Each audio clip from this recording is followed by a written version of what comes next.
Hello, guys. How's it going? Hey, Daniel, how are you? Hey, great. Thank you. How are you? I'm good. Just a bunch of meetings today, so a lot going on. I like it. It says on your back, "Hey, I'm Daniel Steiner," even though you have a tag there at the bottom that says the Daniel Steiner. So yeah, we I got always put this background, yeah, if someone yeah, wants to know my name or something, yeah. nice. So let's just wait for a few more minutes for folks to join. Appreciate everybody that's joining in right now.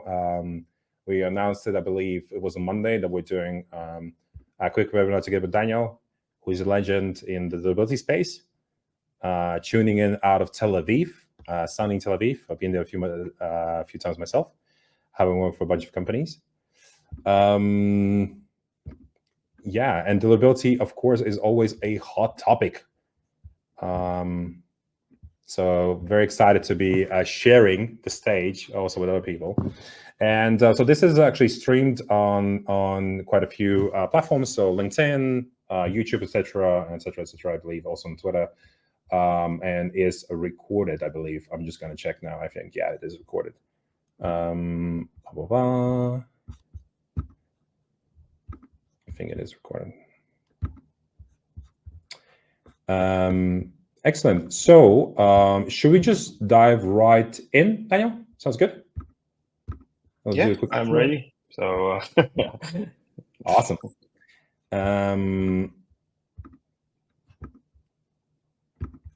So I'll just share my screen. Share.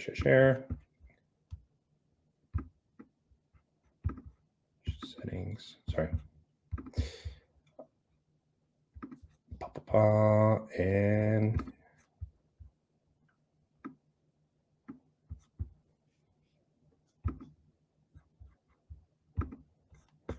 awesome. So today we're going to talk about unlocking client growth with warmed up emails and best practices and hacks. So just to introduce myself, so I'm Frank. I've been running a company called Salesforge and also another company called MailForge. And essentially we just send a lot of good emails and help with infrastructure. So being in sales for over a decade, also led large sales teams of over 50 people. And work in different spaces, whether that's Black Crow, SimilarWeb, Google, etc. I'm not going to talk too much about myself, so let's jump over to you, Daniel, just to introduce yourself as well. Yeah, I'm an email deliverability geek and sending emails for over, I think, 8 years already. Nice. Also building some agents and AI agents. And yeah, I love skydiving. About to climb the 7 summits. Already finished 2 of them. So yeah, and hopefully we'll have a very good webinar here and a lot of interesting things to share. Yeah, excellent. So what was your last skydive then, Daniel? Last time was around 6 months ago. You need to be very relaxed when you jump, otherwise you forget to open it. So and being, I guess, can be crucial. I guess being a startup founder, it's very hard to relax, right? So yeah, I think you can relate. Yeah. Yeah, definitely. Yeah, I typically, average somewhere between 10 to 20 meetings, so it's very hard to relax. And then in between all of that, you jump on a webinar and talk about good old cold email. So I'm gonna walk through a few of the things. So Daniel, feel free also to jump in and actually put your own take.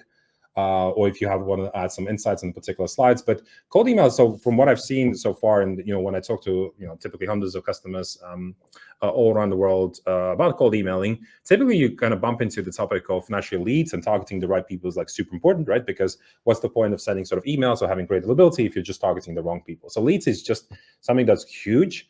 Of course, it impacts your performance. It impacts whether you will get spam reported or not. But we're not going to focus as part of this session on leads itself at all. We're only going to focus on the rest of the things in deliverability.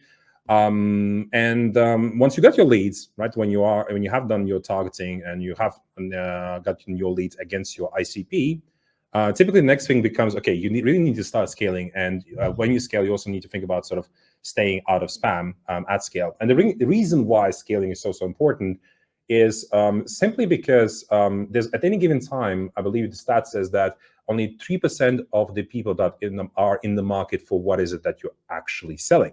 So if you know those stats and you have typically, sales targets that you need to attain, well, I mean, you will need to reach out typically to hundreds of people to book a few meetings here and there, and then actually close those deals. And of course, when you start scaling, particularly when you're just doing that from your primary domain, you will typically receive a bunch of spam reports, because irrespective of how good your leads are, irrespective of how good your copy is, you will definitely get spam reports. It's typically what I call guaranteed to happen. And that's what leads actually to deliverability issues, and there's a bunch of other things actually that Daniel can chip in as well.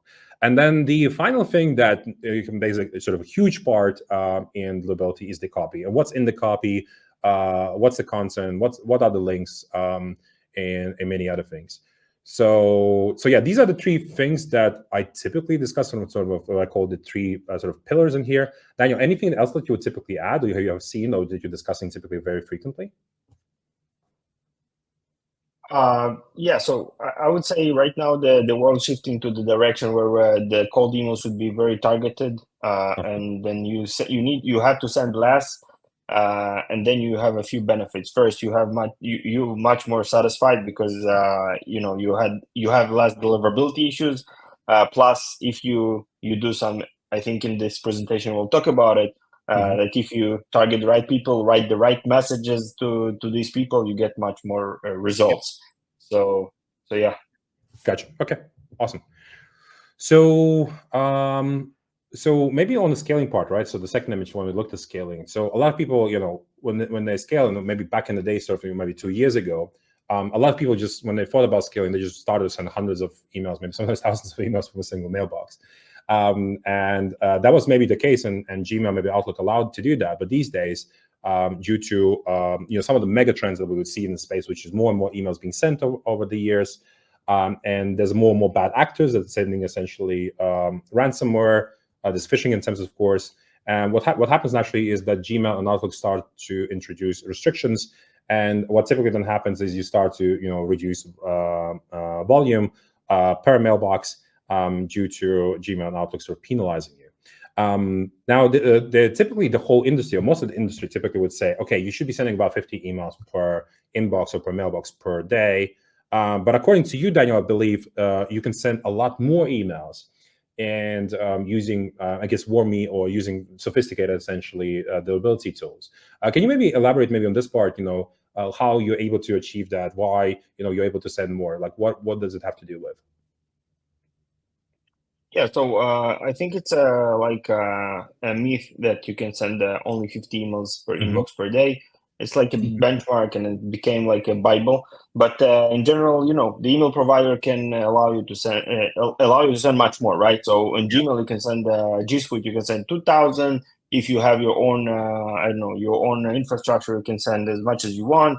So, but you need to behave as a good sender. If you behave as a good sender, then you can send much more. So this is just a number. With the technologies that we developed, or any other technology available out there, you can show Google that you are a good sender. We have users sending millions a month, millions of emails a month. So how is it possible? When we show or the user show that he's sending good emails, people interact with the emails, you can send more. Why you're limited to 50? You can send 200, 500, etc. Yeah. But is it just out of curiosity, is it just predominantly driven due to because you're still going to get a bunch of spam reports, right, when you are sending, let's say, at a much higher scale? So you just sort of combat I guess these, let's call it, bad signals through the more sophisticated, let's say, warm-up capabilities, right? Is that what you're trying to say? Yeah, I think warm-up message. I mean, this world. I mean, when you balance between what you send and the interactions you do, a positive interaction, so it's okay. So if you have 2 spam reports a day, but thousands good activities, so it's nothing. And then I would say if you send only 50 emails a day and you have 5 spam reports, so it's 10%. No, it's more than no, it's 5 divided. Yes, 10%, right? Yep. Yeah, 10% of spam reports. So your domain is almost dead. And if you want to be more sophisticated as a sender, you go to Google Postmaster and you see what's going on there, and you will see that your domain will be dead. So 50 is now, I mean, it's a number that everyone says, but without any, I mean, you can send much more, you can send much less, and everything will be okay. Depends on the people and how they behave with your emails. Gotcha. So maybe to dumb it down for everybody, so you would just simply say, in order to send more, I guess, cold emails, or where you typically are at risk of getting a spam report, you would just send a lot more also warm-up emails? Yeah, I would not call it, yeah, if you want to call it warm-up is okay, but good activity emails. Yeah, good activity. Good activity emails, and if you, so as I said, we have users sending millions every month. How is it possible? I mean, it's definitely possible. Yeah. Gotcha. Okay, awesome.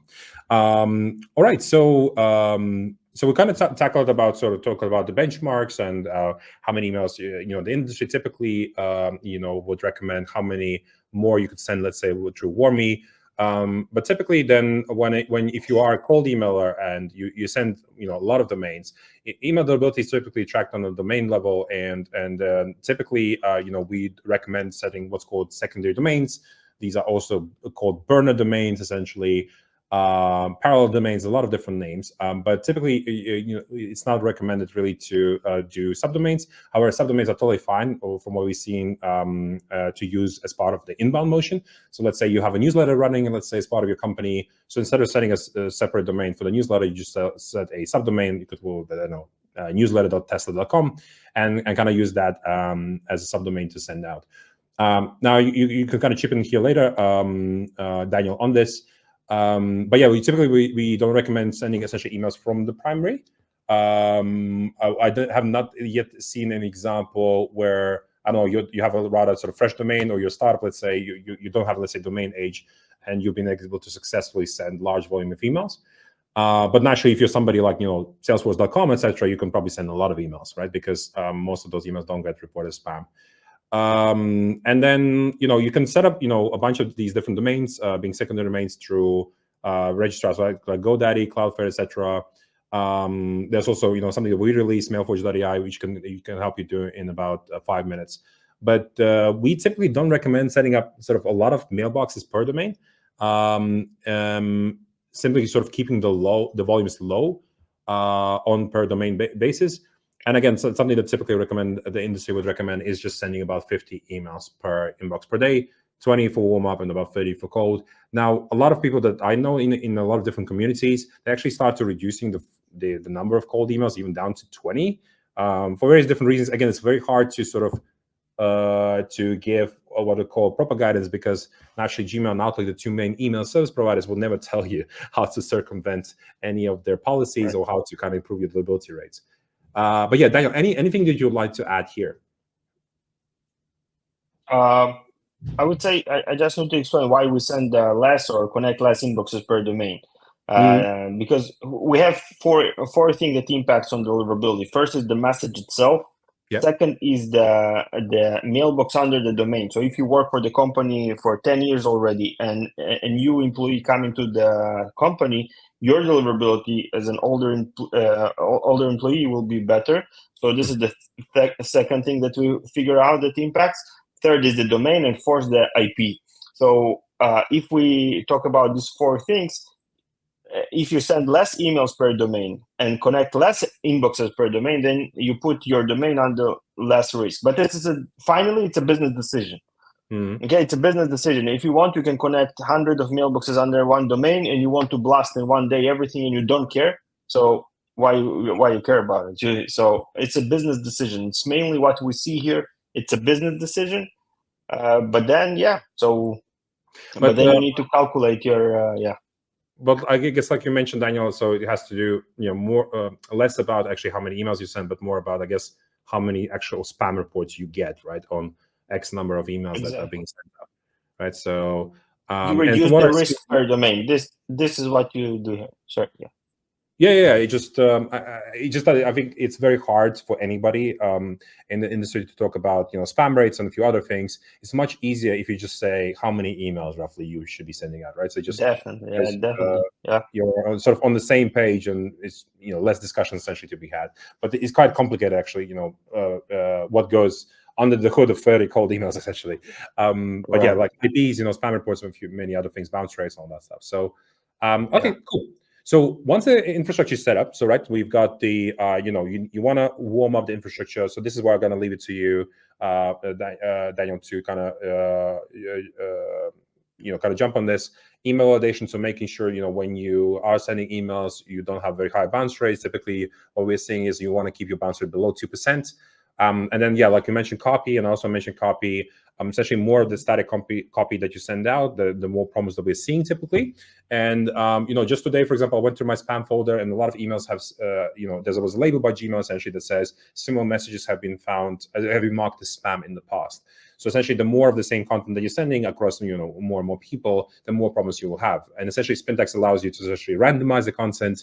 That just was I think the next version of cold emails, which sort of popped up, I think, as a concept sort of 2-3 years ago, and it became very popular.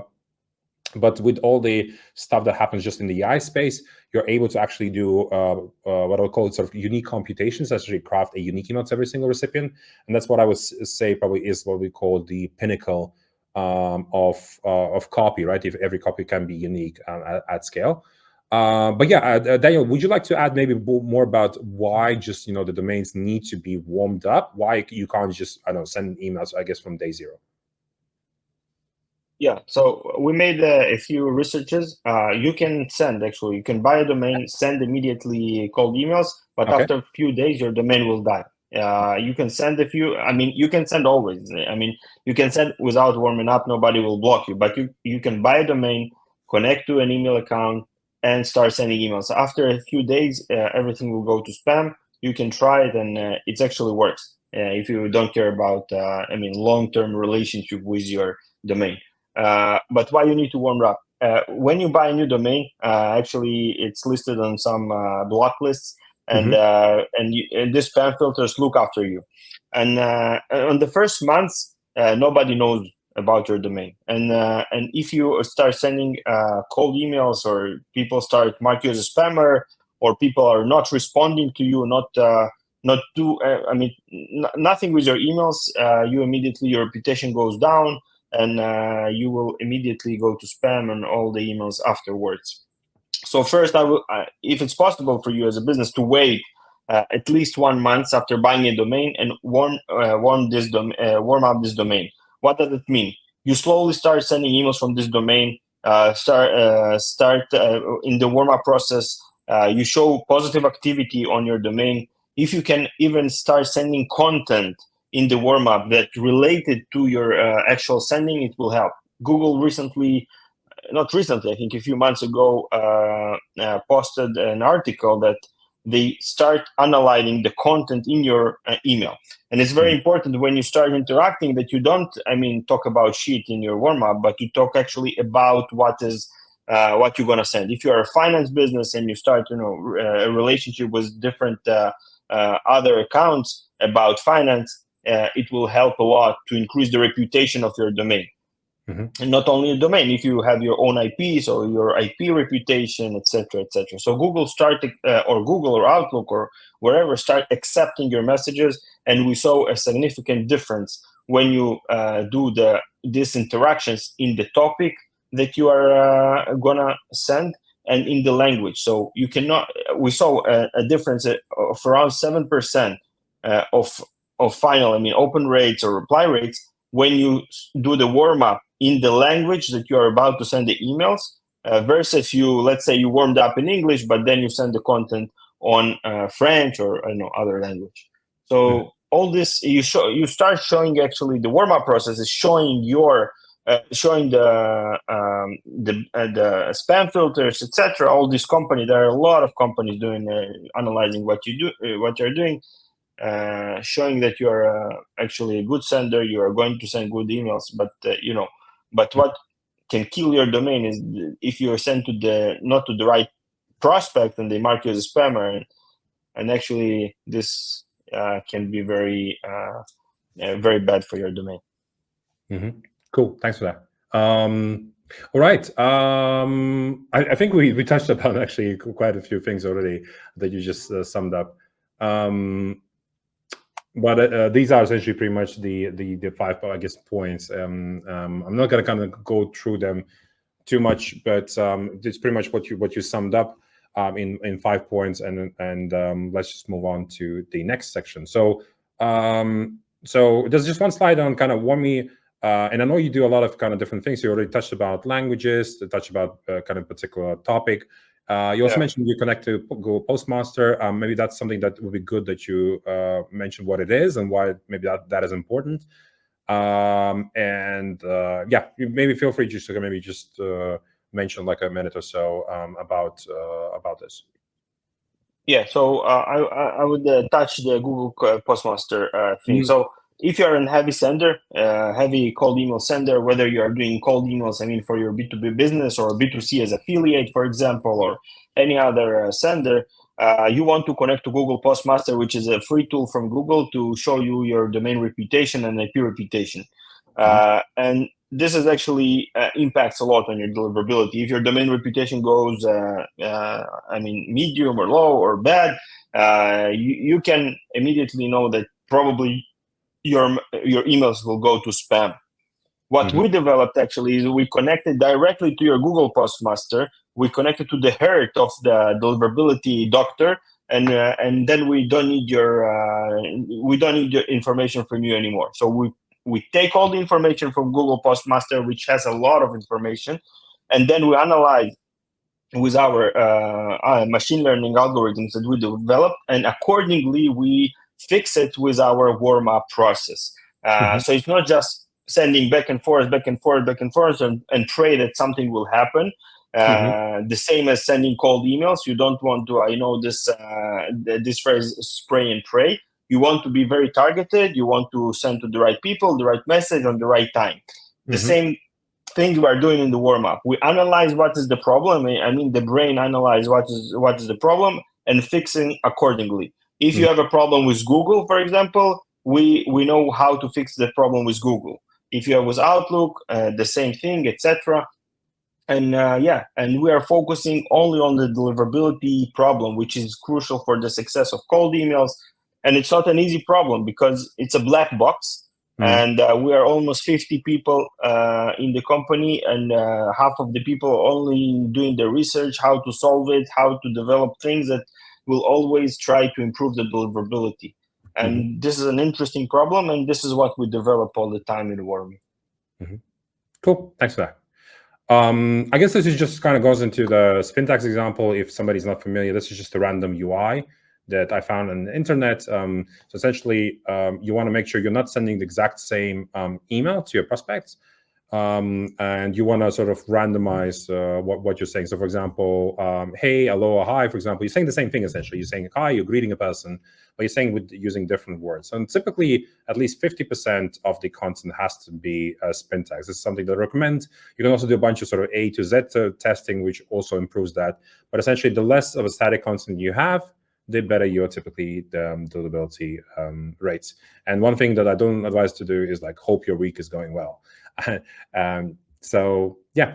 So when it comes to content, I know also you guys have a bunch of sort of free tools as well, like a template checker, like a, just check, whether there are any sort of spammy words that you can see in here, guys.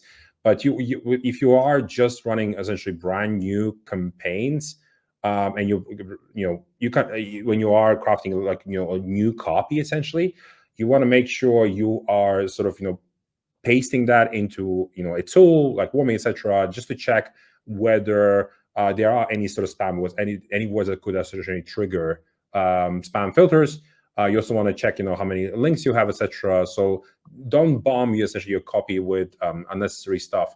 And essentially, the more sort of simple you keep it, the fewer the links, the better the readability, typically the better results you would have. Awesome. So now going to what I call the golden nugget. So this is kind of what I call the basics, and then we're gonna touch upon maybe a particular topic. And feel free to chip in, Daniel, here if you have any insights on a particular topic. For example, this one. How did you do that? This one here. Do that actually? My face. Yeah. You also want that one? So there are a bunch of tools actually where you can create. You can just upload your face, and you get one of these. I can't remember which tool I used. It's been a while. But I use it for quite a few things, especially in Slack internally. But one thing, which is typically quite interesting for people, especially when they use maybe older tools where you sort of can't switch off the open tracking, or if you're just used to open tracking, then you tell them you need to disable open tracking, and they ask you why, and that's because trackers can harm your deliverability. That's kind of one thing. But the other thing, actually, the open these pixels, essentially these invisible images that you typically insert, depending on who you send to. Let's say you're sending to an Outlook account or a Gmail account, it triggers differently, it fires differently, that pixel, and hence it really depends. So essentially, typically when you send emails more to startups that are, I guess, more prone to having Gmail accounts, then you would typically always see much higher open rates versus, let's say, going after enterprise companies that have very strict email security policies in place, and they also have Outlook, where typically sending to Outlook accounts, you always have typically lower open rates. But from your perspective, Daniel, why would you say, why someone should not track open rates? And maybe also, if you have an argument why you should track open rates. So it would be very interesting to hear. Yeah, open rates, as you mentioned, is hurting email deliverability, but I would say it's a fake metric because actually right now this email companies opens the emails for you before you even see it, and a lot of things. I mean, some of the time people see the email but never downloaded this pixel, so it's a fake metric. What I would go after is emails has actually it's a tool to achieve something. I mean, some of the time it can be someone needs to see your invoice. Some of the time it's generate demos or sales. I don't know. So this is what I would measure. Finally, I mean, the reply rate or the demo rate or something. The open rates is either way, it's a fake number. You cannot rely on this number. If it's 30% open rate, it's never ever 30% of your people saw your email. I mean, maybe it's more, maybe it's less. Nobody knows. So, and the benchmark, people will say, okay, I have a benchmark. This benchmark from our research, even the benchmark doesn't mean anything. So it can go down, but still the reply rate will stay the same. So why you care about the reply rate? I would care only about the open rate. So I would care only about the reply rate, demo rate, whatever you're trying to achieve with your emails. It's a tool to achieve something. Is not the final goal is not open rate. So you don't need to fight with open rate. Yeah, makes sense. There's on this topic, because it has been mentioned so many times. We actually just wrote a Help Center article on that, on all the possible reasons of why open rates essentially can be skewed in one direction or the other. And it's just something that I guess to educate, especially if you're in sales or you've been in sales for a long time, and then why it's sort of flawed. And I typically compare it sort of to impression data, like in Facebook ads. What do impressions actually mean to you? Actually, it doesn't mean much to you. You can just see, okay, a lot of people are sort of potentially looking at it, but what you probably really care about is the click-through rate, so people clicking on the ads, and whether they're actually converting at the end of the day. And this is how you should probably look at open tracking as well. Now, the next topic is sort of, golden nugget is around sort of inbox rotation, so rotating the mailboxes. And this just stems from the fact that, with a lot of softwares out there, maybe legacy software is a lot more, you're typically sending a lot of emails from a single mailbox. You're just front loading all the volume and you just send it out. But actually, one of the better ways to mimic essentially randomized sending, what typically a human would do, is you just, let's say if you have 10 mailboxes, an example, so let's say for the first lead, you would use mailbox 1, for example. For the second lead, you would use actually mailbox 2. For the third lead, you use actually mailbox 3. So you randomly select which of the you randomly assign essentially a mailbox for every single lead or for every single email, and that randomization just can improve your deliverability instead of kind of front loading all the, let's say, 30 emails, an example, and sending them sending them out like, I don't know, in the next 5 minutes, and then using the next mailbox and the next mailbox. So the more you randomize, similar to kind of Spintax, or the more you randomize the sending and the times and everything, it just can help you to stay under the radar. Now, the next topic is around ESP matching. So ESP means email service provider. So the space, the B2B space, naturally in particular, is dominated by heavily by Gmail and Outlook that provided services to B2B companies. And typically, you just want to be a good Samaritan, essentially, when it comes to these two particular email service providers. And you want to read up essentially what do they care about, etc., to improve your usability rates. But one of the things that sort of, I guess, stemmed over the last maybe sort of 12 months or so, one of the kind of newest things is like matching the ESPs. And that means essentially Gmail and Outlook don't necessarily like each other. And if most of your, say, customers are on Outlook, you may want to be sending from Outlook mailboxes, and also the same for Gmail. If most of your customers are actually on Gmail, you may want to consider just sending, you just have a bunch of Gmail accounts and send that to them. Now, the space is just evolving very fast. Daniel, what's your take on ESP matching? Is it actually working? Have you seen that this works, or there's no data, this is just actually this thing actually works? I don't think I have something very, very smart to say, but the companies that actually reporting to this Gmail and Outlook, about problems, they're not related. They're outside of them. So I would say that it might be, but I'm not sure. I mean, gotcha. I'm not sure. I will not put a verdict. I know about this very well, but I don't have something very smart to say. One of the things we've seen last week, for example, Outlook just released some of the restrictions last week. And we've seen, for example, that sending essentially from Gmail to an Outlook account or vice versa, we've seen sort of major issues popping up there, but actually sending Outlook to Outlook, and everything was fine.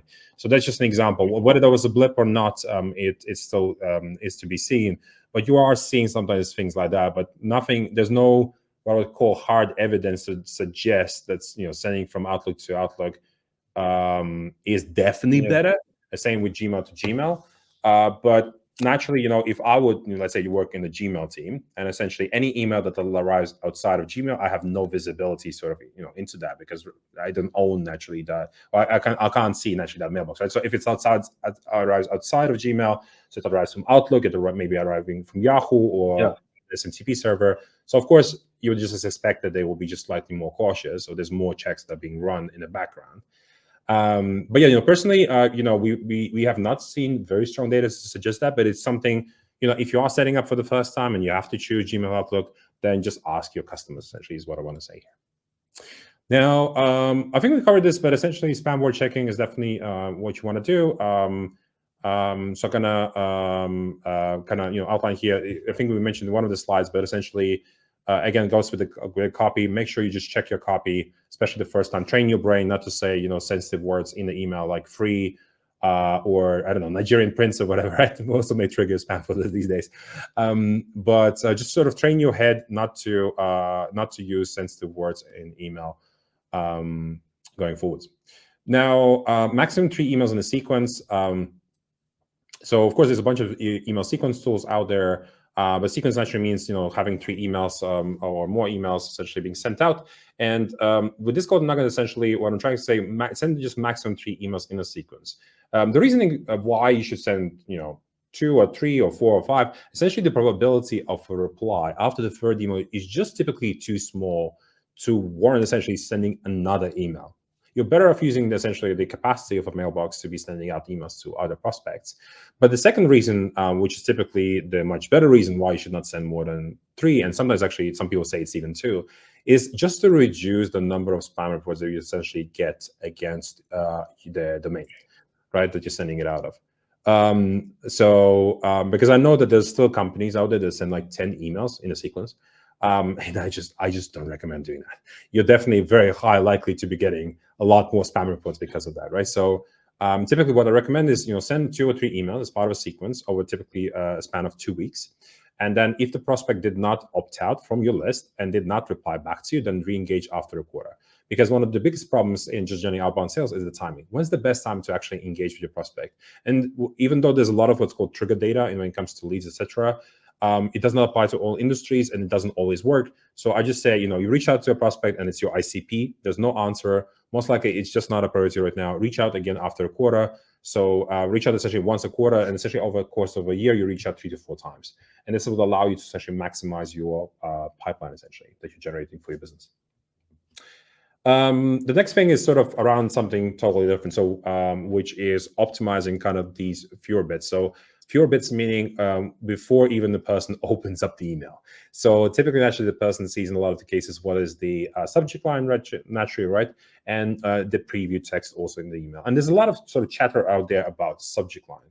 And actually, your email deliverability matters 10x more than talking about and never endlessly about subject lines. So if there's something that I would say about subject lines, keep it maximum to 2 words, and I would always use lowercase. Write it up. So because all the emails that you can see, for example, in this example, it just looks like it's an automated email. But if you write an email and has everything sort of lowercase, it just looks odd, essentially. And that oddness is essentially what interrupts the pattern when the user is scanning through all the emails and then deciding to open or not. But one of the other things, naturally, they make a decision on whether to open email or not is just looking at the preview text. And typically in the preview text, you'll always see things like, hi, Daniel, hey, Daniel, howdy, Daniel, right? So it's always going to mention the first name of that individual. And what if you could write the email, or you can start an email in a very different way? And there are actually some newsletter platforms actually that are very good actually at pattern interrupt with the preview text. And do the same thing essentially with cold emails. Don't necessarily just maybe start off the email just the same way that everybody starts, like hi, hey, hello. Maybe just start it very differently. And by doing so, actually, you're interrupting the pattern, and essentially you are potentially, there's more likelihood essentially the person may be opening your email. So always think about optimizing your preview text. Now, when the person actually opens the email, one of the things, a part of writing really great emails, which are highly personalized, highly relevant, you want to be driving them towards an action. And that action typically is not necessarily the downstream conversion being typically meeting booked or whatever the other action is, but it's to typically get a response from your prospect. So optimize towards the micro conversion being just a reply, being yes or no, not a priority, etc., rather than kind of hardcore going into I need to book as many meetings as possible. Because if you actually optimize more towards getting a reply, you're actually by default generating a lot more meetings. So and then you have to typically decide when it comes to call to action whether it is soft or hard. So a hard example would be like, hey, let's grab 15 minutes, tomorrow, next week. So you kind of putting them into position to kind of commit, and people don't typically like to commit. And typically I would say time is money. Right? Why would I sit down with a person? I'm not even sure whether this is a priority or not. So this is why it's much better to ask like a quick open-ended question, like, is this a priority, right? Is this worth exploring? Is it worth chatting about? So essentially open them up, and they'll say no, yes, maybe, whatever, right? Instead of asking for time. And if you're going to say yes, this is a priority, then this is when you grab 15 minutes, right? But I typically then say with the second and the third email, it's totally fine to use a hard CTA. So sometimes people don't want to be necessarily talking to kind of back and forth, having the ping pong. It's much better to have a 15-minute chat about what is it that you're solving as a pain. And then hard CTA, in the second or third email, this is something that's totally fine to do so. But don't do it in the first email. Here's some example of much longer CTAs. If you are looking to use much longer CTAs, typically you want to mention some sort of numbers. I can generate for you, I don't know, 2 to 3 clients, 10 sales calls. I can generate for you 200K pipeline. And this is just in some of the examples where it's longer, but typically you are committing to something like a timeline, pipeline number, or whatever that is. Number 8, this applies, I guess, more for the US audience, more so, and potentially the UK audience, where it's just a lot more common to be using PS. And the PS just gives you another sort of opening. So let's say you have the main email of the body, and don't do what the guy did here, which is having just a bunch of links. But essentially, PS, it just gives you another opening, another opportunity to sort of provide free value essentially to your potential prospect. And it doesn't necessarily have to talk about your product. So for example, in our case, we have a deliverability checklist. And just a CSV file that I created sort of a long time ago. What are some of the things you want to sort of think about? And guess what? This drives a lot of replies. And when you're getting replies from your prospects, it's much better than getting spam report essentially, right? So if you can provide some form of value, like even in the form of a checklist, you get a reply back. That's also good for your deliverability. And typically, sorry, not typically, but it may lead essentially to then actually booking a call with that particular prospect. So do think about using PS, especially if you're targeting the Western audience. Clean signature also is very important. So one of the things that Warmy does is also provides a signature builder if you do need to build a signature. Now, only one thing, I guess, on the, Daniel, I would like to ask on the HTML front. So naturally, when you have, let's say, your profile picture, you have here a bunch of sort of icons, which are all HTML based. Wouldn't you say, though, that, you know, having a sort of what's called a plain text signature is a lot more powerful? Definitely. It definitely having an HTML when you send a mass cold email can hurt your deliverability. I would say this is for, you know, when you started already the communication and you have a thread with your prospect, it seems much more serious, because when you send a lot of emails and cold emails, you buy a lot of domains, and it's some of the time people don't understand. So if you as you show like Salesforce, and then you have try Salesforce, and people try to understand what's going on here. So and when you reply with a real, I mean, your position, your picture, so it's much more reliable. But at the very beginning, I would not recommend doing an HTML with a lot of links, etc. Yeah, makes sense. Cool. So no links, no images in the first email, but yes, in the follow-ups, videos, GIFs. And one of the things I typically like sort of to do is to spice up my emails.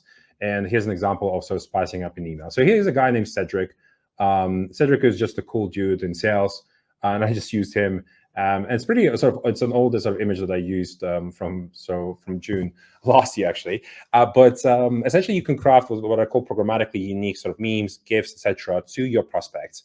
And because the goal, just generally, that you have in sales and the marketing is to educate your audience, but also to entertain them also along the way, in a way. But so you may be talking about a problem in the email that you're trying to solve, but there's no response. And then, you know, you can make somebody's day. So you can brighten up essentially somebody's day by just sending a funny GIF or funny meme, etc. You know, so that can also trigger people. And then it really depends on the audience, really. So if you're going after, I don't know, lawyers, I would probably not do that. But if you're in my case, if you're going after salespeople or marketing people, I would probably do that, right? So, but it has to be something that's maybe a slightly bit more funny. So you can generate a bunch of interesting sort of GIFs for thousands of your prospects. And there's a tool, for example, that I use and I'm a customer of called video.io. It's vidu.io. And it allows you sort of programmatically to generate essentially memes and GIFs, etc. Super cool stuff. And it's just, you know, another way of how can you actually drive more responses. But again, I would not have this as my first email. I would have this as my second email, where you're just kind of chasing up, and it can easily increase your reply rates. Now, golden nugget number 11. I think this is more from your side, right? Daniel, was that correct? Yeah. So the best ways to learn about deliverability and what's working is to ask other what they did. And actually, this is what you showed here. So a great tip to understand is that you, as you just showed with the images or GIFs. But I would say here, if you have low reply rates, but healthy domain that you know that no spam reports, no nothing.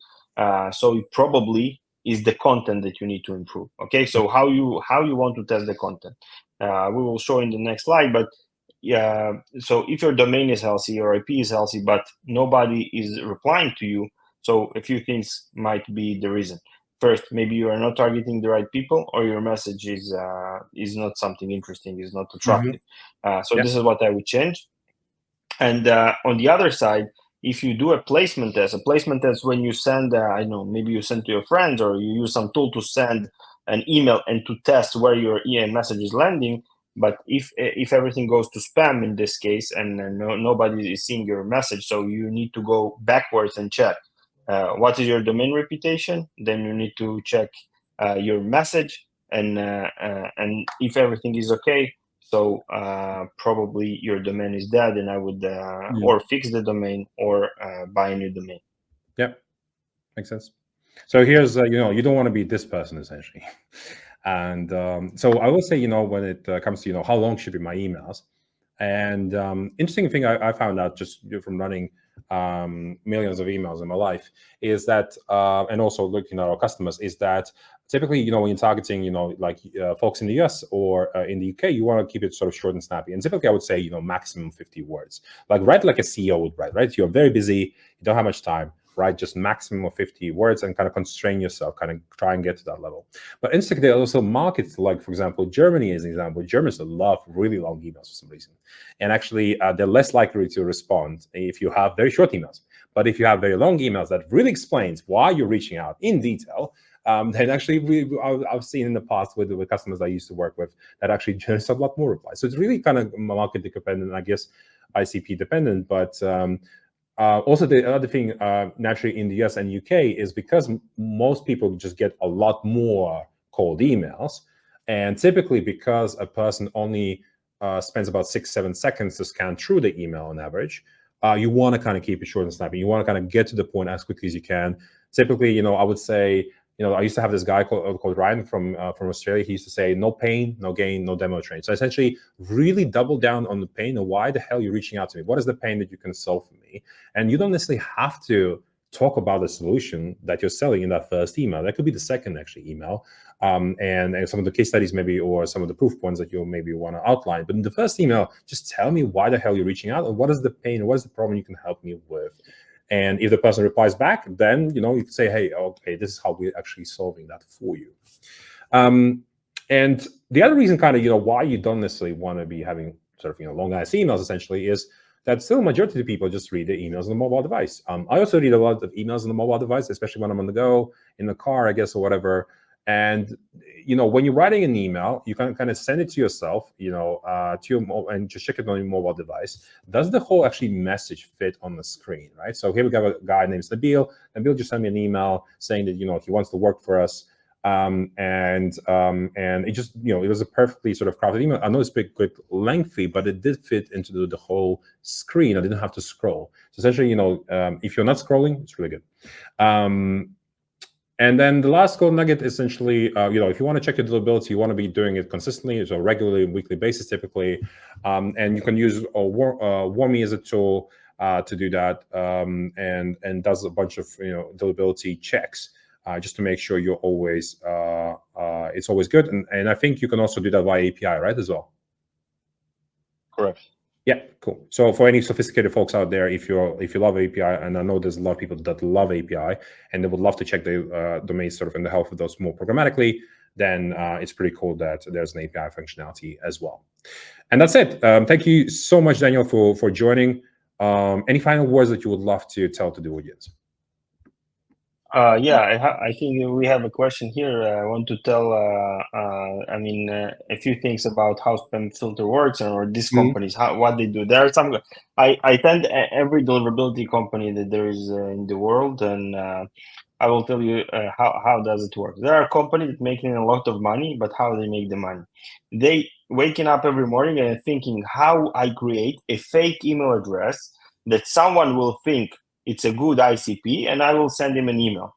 So they are buying companies that are, dead companies, and they buy the domain and all the email accounts. And there is a marketing manager in the company or CEO, and you want to send him a cold email. But then what's going to happen? You send a cold email to the CEO, and you think it's a relevant company as an ICP for yourself.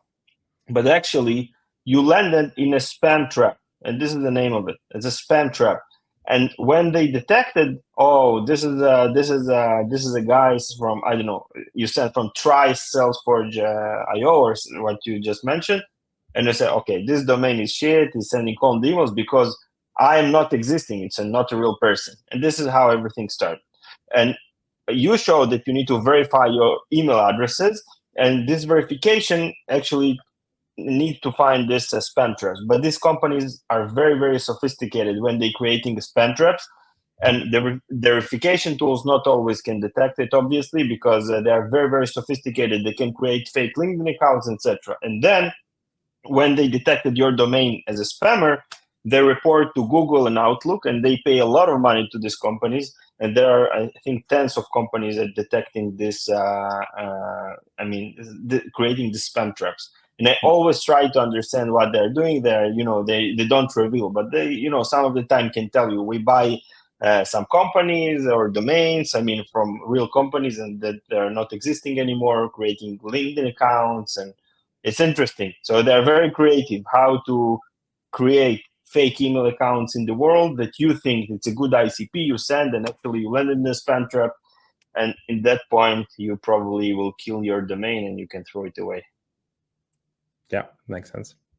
Awesome. So it was really great having you, Daniel, on the show. Really great chat. I think we went quite in depth with a lot of different bits.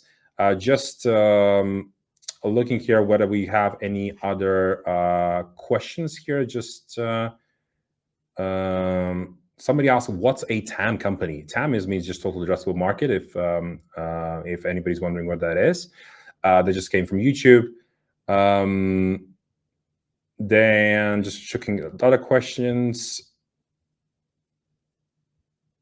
How do spam filters work and how to avoid getting caught in them? I think we answered that a fair bit.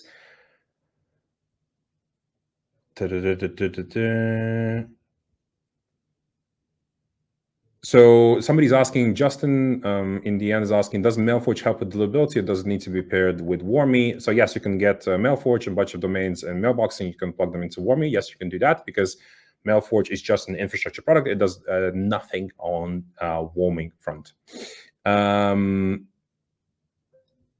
Yeah, I think that's about it. So yeah, if you got any questions, feel free to ask them directly to Daniel. Daniel, how can people find you? They can find me by email, Daniel@Warmy.io. They can find me on LinkedIn. And I think you also, because you are the host, you also agreed to have a discount for all the people that will come to Warmy, right? 50% if they use a discount code, right? Salesforce. Sure, I mean, whatever the discount code, feel free to give it. So what is written on Frank's t-shirt, Salesforge 15 will give you 15%. People can find me everywhere. I mean, related to deliverability and emails. I attend almost every conference. I'm on LinkedIn. I have an email address. I have a few actually, and yeah, we even met in person. Me and Frank in beautiful Lithuania, Vilnius, right? Yes. So we had a good time together, also in person. Cool. Thanks for the discount code, guys. Feel free to reach out to Daniel about anything that has to be on the Warmy front. And yeah, hopefully this was useful. If you got any feedback, feel free to also let me know. And then yeah, I'm always on LinkedIn, as most of you probably know. Cheerio. Thanks, guys. Bye.